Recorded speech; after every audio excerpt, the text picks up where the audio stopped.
নমস্কাৰ, আপোনালোক সকলোকে পুনৰবাৰ স্বাগতম জনাইছোঁ আছামিজ ক্ৰিকেট নিউজ ইউটিউব চেনেললৈ।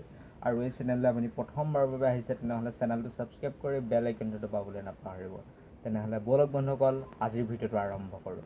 আৰু আজিৰ ভিডিঅ'টো কিহৰ ওপৰত হ'বলৈ গৈ আছে আপুনি হয়তো গমেই পাইছে যে আজিৰ ভিডিঅ'টো হ'বলৈ গৈ আছে দুজন অধিনায়কৰ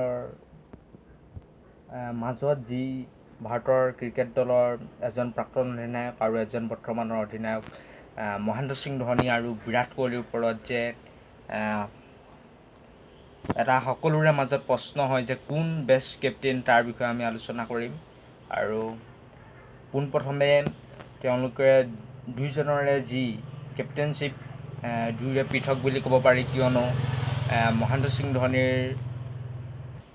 সিং ধোনীৰ যি কেপ্টেইনশ্বিপ আৰু তেখেতৰ যি বুদ্ধিমান টিপছ লগাই যিসকল বেটছমেনক পেভিলিয়নমুখী কৰে, সেই পিনৰ পৰা চাবলৈ গ'লে বিৰাট কোহলিতকৈও তেওঁ বহুত ওপৰত। আৰু বিৰাট কোহলিও কেপ্টেইনশ্বিপ ইমান বেয়া বুলি ক'ব নোৱাৰি, কিয়নো তেওঁ